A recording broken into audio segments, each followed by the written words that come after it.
Visavadar police સ્ટેશને હું મારી ટીમ સાથે આવ્યો હતો.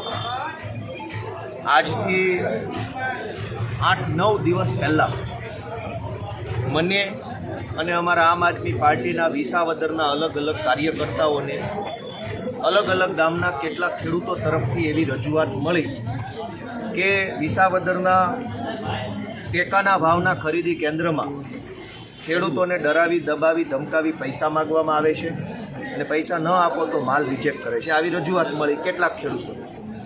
એટલે મેં સૌથી પહેલાં અમારી પાસે લેટર છે. મેં સૌથી પહેલાં 18 તારીખે વિસાવદરના પ્રાંત અધિકારીને ફોન કરીને રજૂઆત કરી કે મને ખેડૂતો પાસેથી આવી વિગત મળી છે, તમે જરાક ધ્યાન આપો. એણે કીધું કે હું કરું છું. પછી મેં 19 તારીખે પાછો ફોન કર્યો, ફરી વખત કરું છું. 20 તારીખે પાછો ફોન કર્યો, વળી સરકારી જવાબ.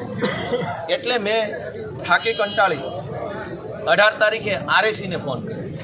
આરએસી એટલે નિવાસી અધિક કલેક્ટર, જે જૂનાગઢ બેસે છે.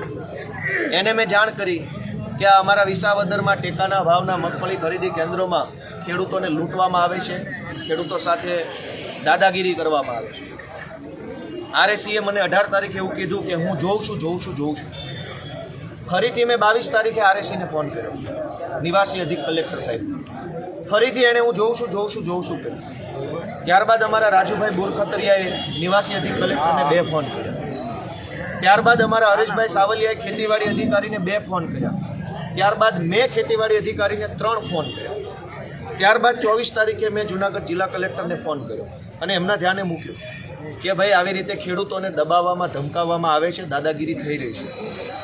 ત્યારબાદ 24 તારીખે મેં ટેકાના ભાવની ખરીદી કરતી ઇન્ડી એગ્રો નામની કંપની છે, એના CEO માનસીને ફોન કર્યો મેં અને એમને જાણ કરી કે ભાઈ આ તમારી કંપનીના માણસો ગુંડાગીરી કરે છે, દાદાગીરી કરે છે અને ખેડૂતો પાસેથી પૈસા પડાવે છે.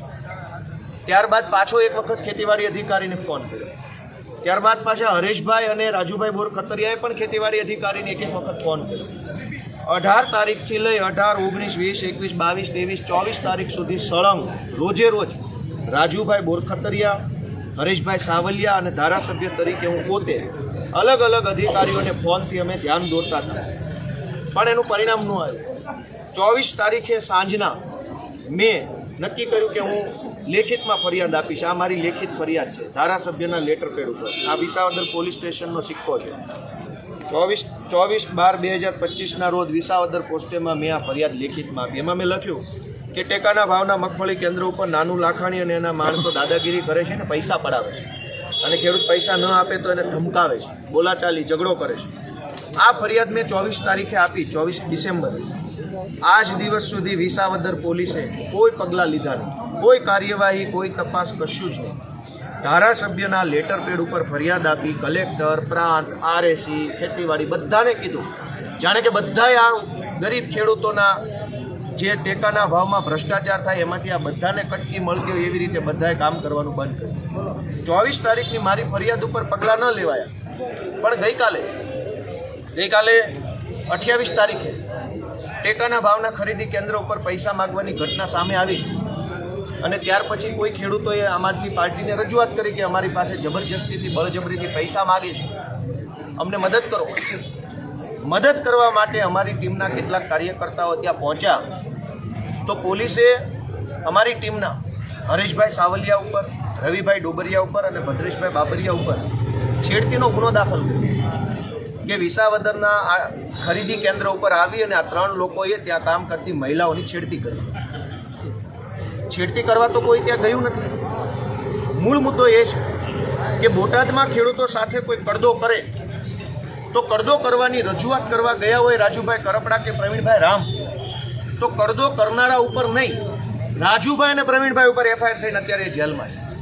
વિસાવદરની અંદર ખેડૂતો સાથે જો કોઈ બળજબરી કરે, એની ફરિયાદ ગોપાલ ઇટાલિયાએ કરી, તો બળજબરી કરનારા ઉપર નહીં, બળજબરીની વિરુદ્ધ લડાઈ લડનારા હરેશભાઈ, રવિભાઈ અને ભદ્રેશભાઈ ઉપર છેડતીની ફરિયાદ દાખલ થઈ. મેં પણ ફરિયાદ આપી, વિડીયો આપ્યો મેડમ, પણ મેડમ માનવા તૈયાર નથી. મોઢેથી નહીં બોલે કે ભાજપની ના છે, પણ દોસ્તો ગુજરાતની અંદર જે લોકો ખેડૂતો માટે લડે છે એને ભાજપ પકડીને જેલમાં પૂરી દે છે. કોઈની ઉપર 307, હરીશભાઈ ઉપર એટ્રોસિટીની કલમ લાગી, આ તો એટ્રોસિટીના કાયદાનો ભયંકર દુરુપયોગ કહેવાય. સમાજમાં ગરીબ માણસને, વંચિત માણસને રક્ષણ મળે, એના અધિકારોનું રક્ષણ થાય એટલા માટે એટ્રોસિટીનો કાયદો બનાવ્યો છે. પણ આ ભાજપની દલાલી કરનારા લોકો અને ભાજપના એજન્ટોએ મળી અને એટ્રોસિટીના કાયદાને ભાજપની વિરુદ્ધ લડતા લોકોને ફસાવી દેવાનું એક હથિયાર બનાવવામાં આવ્યું છે. આ પણ ખોટું છે. હું સમગ્ર ગુજરાતના SC/ST સમાજને નમ્ર નિવેદન કરું છું કે આવી રીતે જો કાયદાનો દુરુપયોગ ખેડૂતો માટે લડાઈ લડતા વ્યક્તિની વિરુદ્ધમાં થાય તો આનાથી કાયદાને પણ નુકસાન થશે. ભવિષ્યમાં કોર્ટોની અંદર પણ તકલીફ પડશે, પીડિત પરિવારને ન્યાય નહીં મળે. આ જ હરેશભાઈ ઉપર ખેડૂતોની લડાઈ લડો, ખેડૂતો માટે બોલો, એટલે ગંભીર કલમો જેલમાં પૂરી દેવાની વાત હું ગુજરાતભરના લોકોને આ વિસાવદરના પોલીસ સ્ટેશનથી ઊભો રહીને રજૂઆત કરું છું કે જરાક બધા પોતાનો આત્મા જગાડે, પોતાના મનને ઠંડોળે કે આ શું ચાલી રહ્યું છે. ધારાસભ્યએ ફરિયાદ આપી, એ ફરિયાદ ઉપર અહીંના PI કશું જ એક્શન લેવા તૈયાર નથી. પણ એક ખોટી FIR રાત્રે દાખલ થઈ ગઈ ને અત્યારે તો એરેસ્ટ પણ થઈ ગયા, હજુ 24 કલાક પૂરા નથી થયા. ત્યાં ભાજપના લોકોના ફોન આવે તો 24 કલાક પહેલાં બધું જ થઈ જાય છે.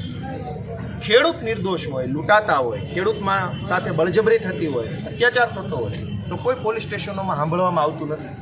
આજે બધા જ ખેડૂતો, વિસાવદર પંથકના આગેવાનો બધાય ભેગા મળી વાસ્તે ગાસ્તે, કેમ કે હરેશભાઈએ કોઈ છેડતી બેડતી કરી નથી, ખેડૂતોની લડાઈ લડે એના ઉપર છેડતીનો આરોપ નાખવામાં આવ્યો છે. આ વાતની ગુજરાતભરના ખેડૂતો નોંધ લે એવી વિનંતી કરું છું. જય કિસાન, જય કિસાન, ભારત માતા કી જય.